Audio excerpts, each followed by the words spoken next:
We don't need fakes. Don't come to the family meeting. I glanced at Steve instinctively, but he too had an unpleasant smirk.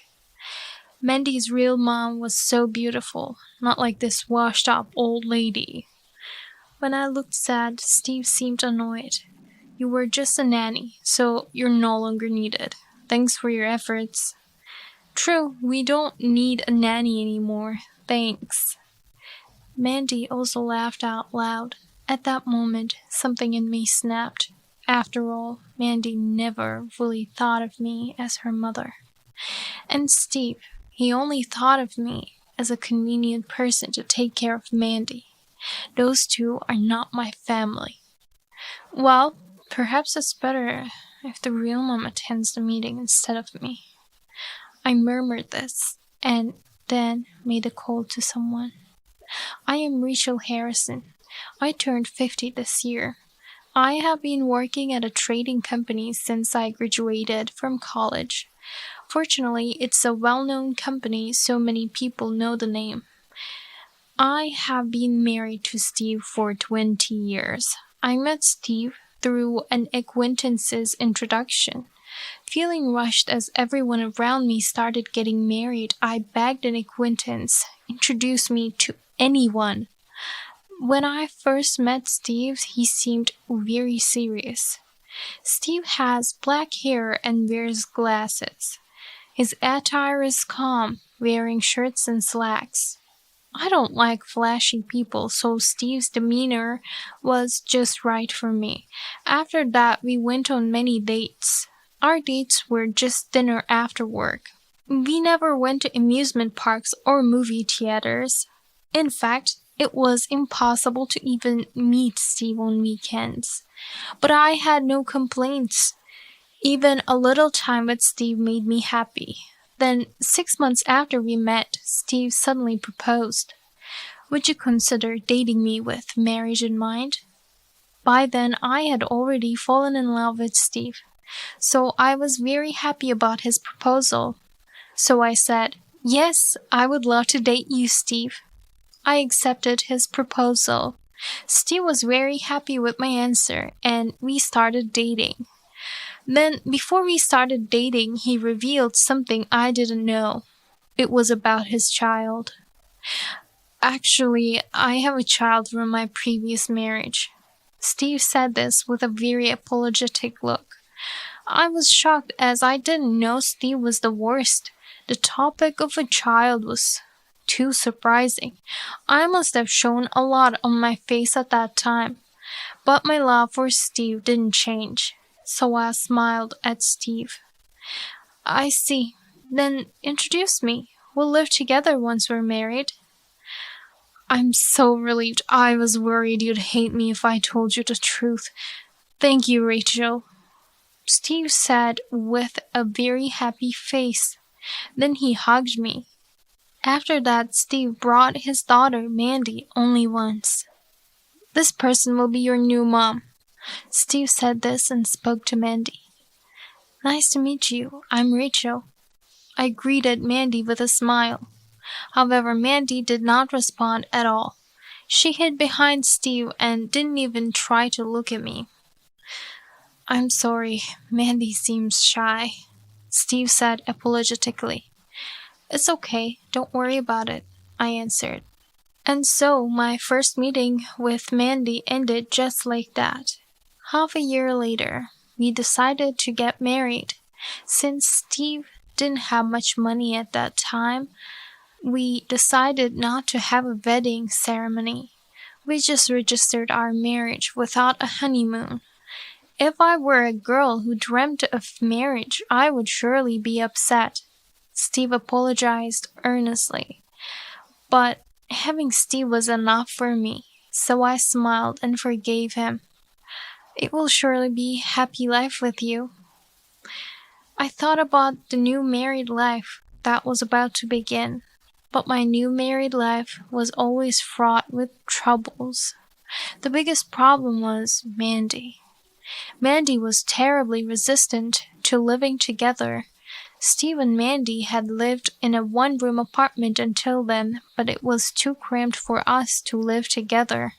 So we decided to move to a slightly larger apartment. However, Mandy was highly resistant to leaving the home she was accustomed to. "I hate this house. I like the previous apartment better." Mandy said this and cried terribly. "Mandy, we can't all live in the previous place because it's too small. Don't you understand?" Steve tried hard to reason with Mandy. However, Mandy just kept crying. "Why do I have to live with this old lady? I absolutely hate it. I want to live with my real mom," Mandy said, pointing at me. "Hey, Mandy." Steve tried to scold Mandy, but I stopped him. "Steve, it's okay. I think Mandy can't accept this new life so soon. Sorry for the suddenness, Mandy. You don't have to think of me as your mom. Just as a housemate is fine."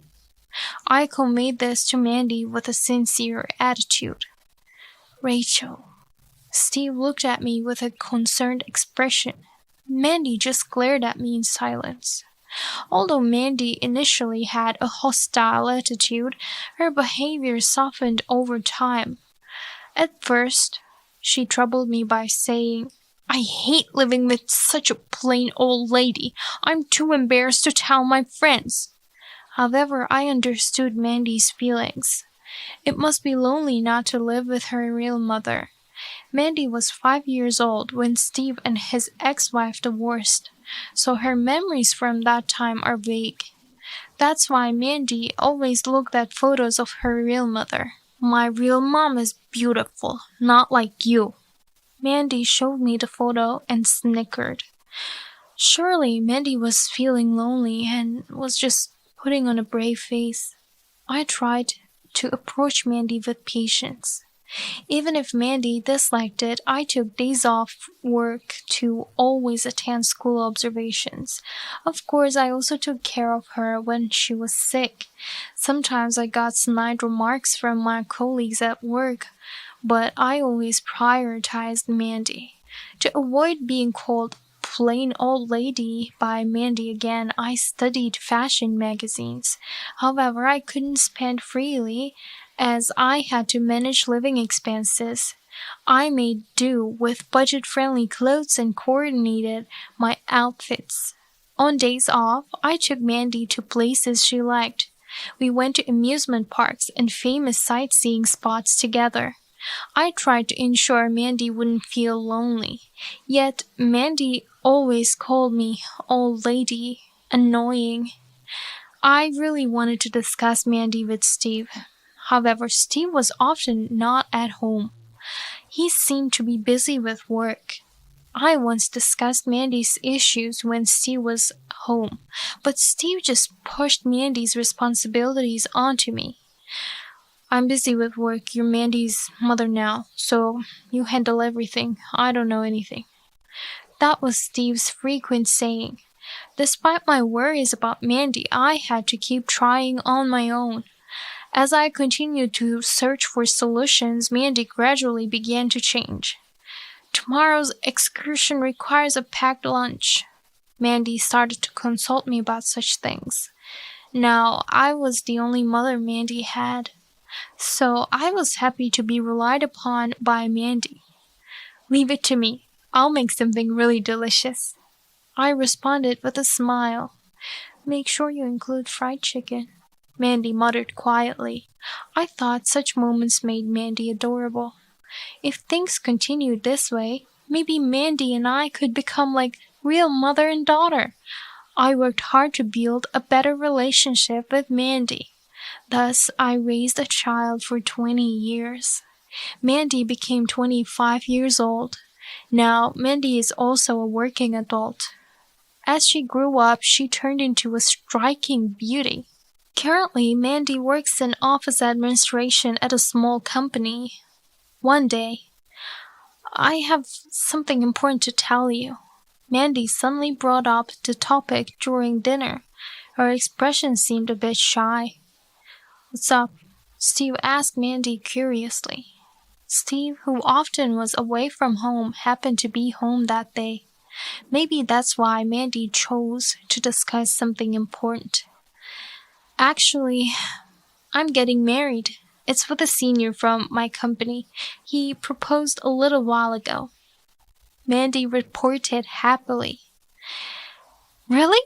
Congratulations! I reacted immediately.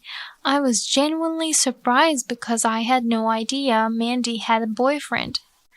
That's great. Steve also looked pleased. Thank you. Mandy was smiling. Watching the interaction between Steve and Mandy made me happy. I'm really happy for you. And then I accidentally shed a tear. To be honest, Mandy was a very demanding child. She often rebelled and hardly warmed up to me. With Steve often being away, I faced many challenges dealing with Mandy alone. Now, seeing Mandy grow up and leave our home was very emotional for me. As I shed tears, Mandy gave a resigned look. Then Mandy threw a cold gaze at me. I'm glad I can finally cut ties with the old hag, Mandy said with a smirk, looking at me. The tears I had been shedding receded. What do you mean? Mandy said bluntly. Just what I said. It's just not possible for someone as ugly and different from me to be my mother, right? Or what? Did you think you actually became my real mother? I thought Mandy had been warming up to me, but it seems I was mistaken. We don't need fakes. Don't come to the family meeting. I glanced at Steve instinctively, but he too had an unpleasant smirk on his face.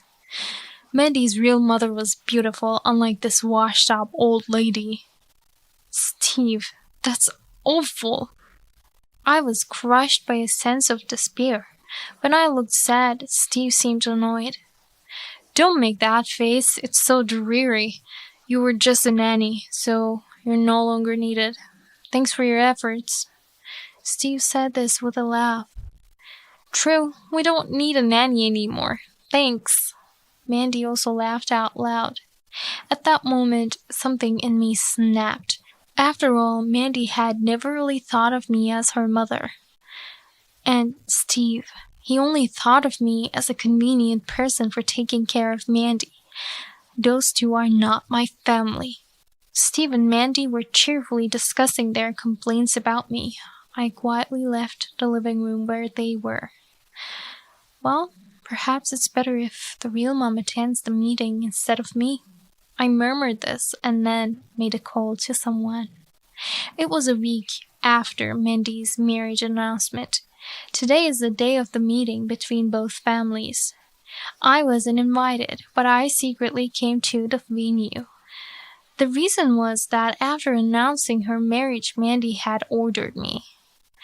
I'm embarrassed by you, so I don't want you to attend the meeting, but you absolutely must pay for it. My fiancé is paying more for the wedding, so we agreed that our family would cover today's meeting expenses. Mandy said this with a smirk. I couldn't stand her self-righteous face. Of course, I objected. No way. Why should I pay for the meal at a meeting I'm not even attending? Steve should pay for it. Then Mandy suddenly got angry. You know Dad doesn't have any money, right? You work at a major trading company. Just keep quiet and pay the money. Mandy berated me like this. I was not convinced and did not respond. Finally, Mandy said, just pay the money. That's all you need to do. Just stand by somewhere for the bill. And she handed me the reservation ticket for the meeting of families. It had the address and reservation time written on it.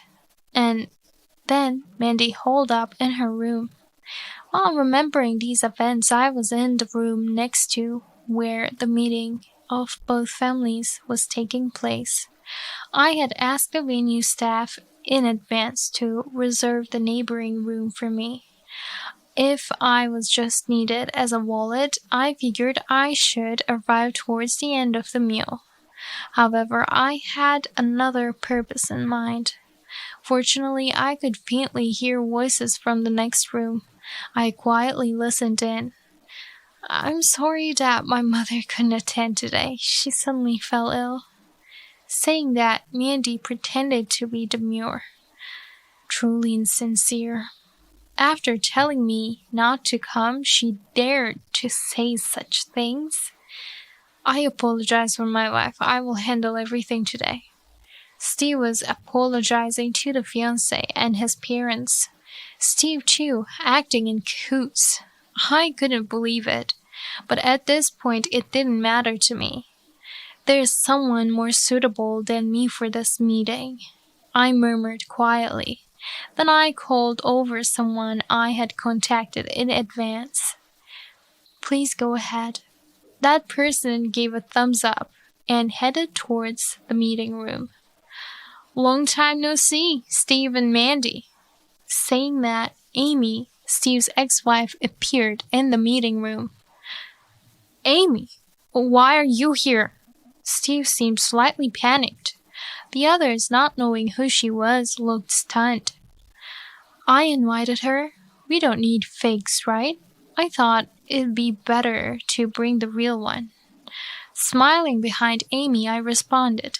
Amy's contact was easy to find. I knew her face from the photos Mandy had, and by following Steve's social media, it was quite easy to track her down. Originally, I researched her so Mandy could contact her real mother if she wanted. But given the current situation, I hurriedly contacted Amy.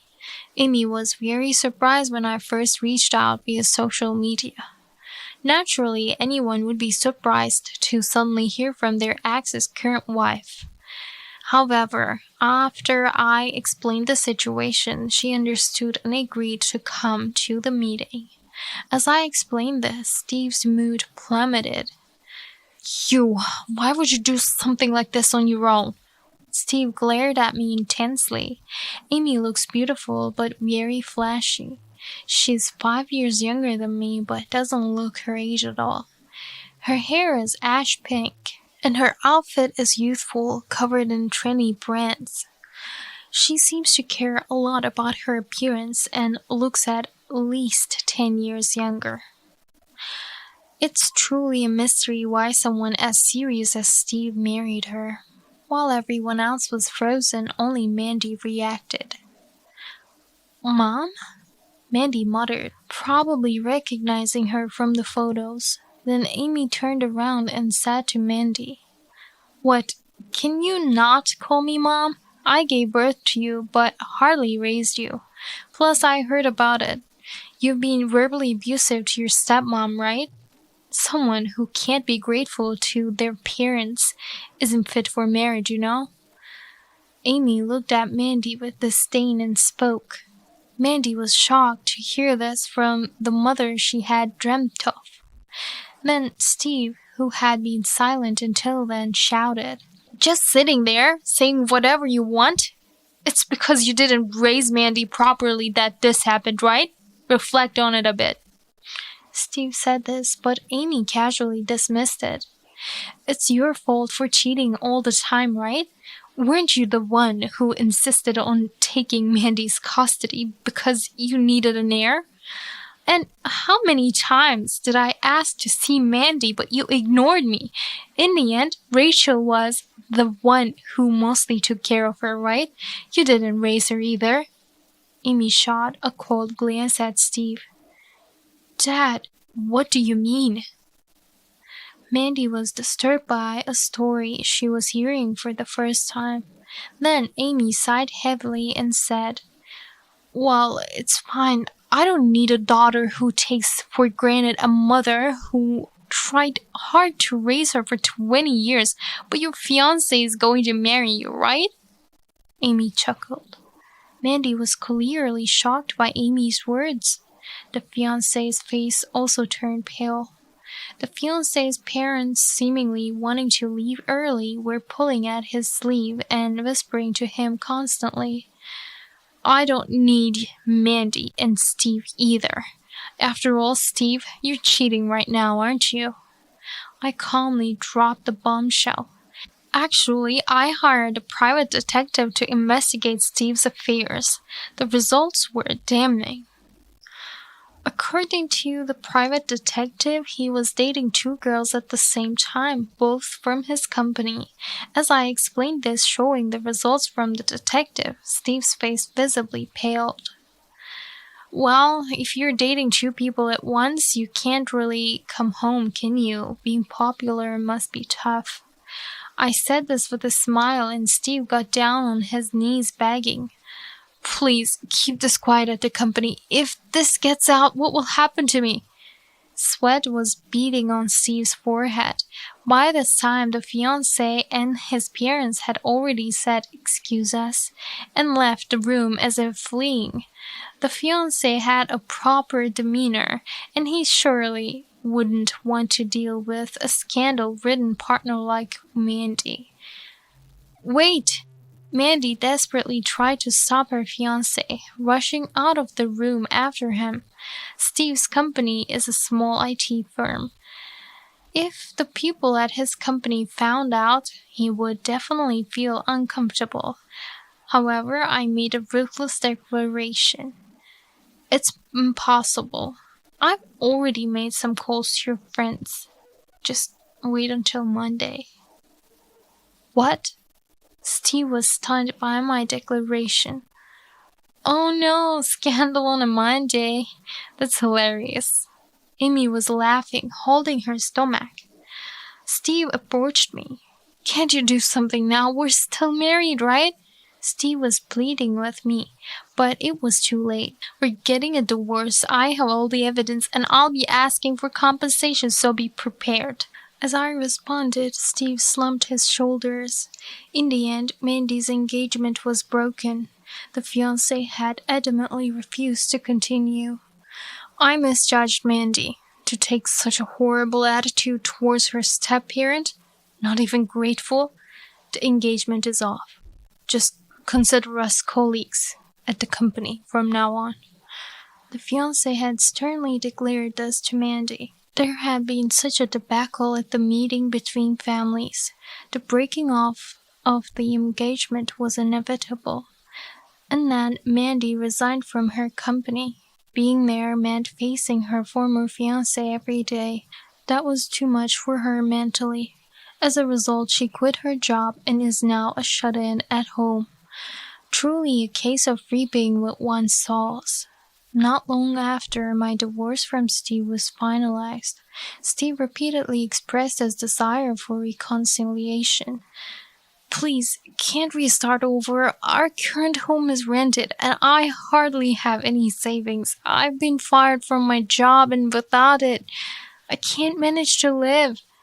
Steve lamented, admitting that he had been fired from his job. There, it was discovered those two women were both involved with Steve, leading to a huge scandal. Ultimately, the affair within the company was too damaging to his reputation, and Steve was strongly advised to resign. It was essentially a dismissal. Moreover, Steve is now 55 and is finding it difficult to secure another job. Even though Steve was in such a situation, I couldn't bring myself to forgive him. So I eventually had a lawyer strongly persuade him, and I was able to get a divorce. Of course, I also made sure to claim compensation, which I will receive in installments. Steve is now cornered. He hasn't found a new job yet, but he needs money to live. He had spent most of his money on his affairs, so he hardly has any savings left. Apparently, he's even falling behind on his rent. I wish I had never cheated. Steve said this, sobbing over the phone. However, Steve's cheating is more or less a chronic issue. It's likely he won't change. Maybe because of Steve's situation, I've been getting calls from Mandy recently. Because of Dad, the landlord is angry about the unpaid rent. It's the worst since you're my mother. Come pick me up so I can stay with you. Mandy said this nonchalantly. I sighed but replied, I'm no longer related to you or Steve since we're divorced. I'm a fake, remember? When I emphasized the word fake, Mandy was struck silent. Taking advantage of her silence, I continued. Rely on your real family, your father, or why not get a job and support yourself? You're an adult. I told her firmly. Wait! Mandy was making a fuss on the phone, but I ignored it and hung up. Goodbye, I muttered softly and then blocked Mandy and Steve's numbers. Since then, I made a new friend. Hey, Rachel, long time no see. Amy was waving as she ran up to our meeting spot. As it turns out, we hit it off after that. We had a great time talking, mostly about Steve, mostly complaints, but we could really sympathize with each other. Plus, it's fun talking with Amy. I had spent so much time caring for Mandy and working that I had almost no time for myself. But now I can use my time freely. The thought excites me. Rachel, you've been smiling a lot lately. A smile suits you better. It makes me happy too. Amy beamed at me. Hearing that made me happy too. Some say that 50 is the end of life, but for me, that's not the case at all. From here, it's a new beginning. I want to live a life without regrets and keep striving for that.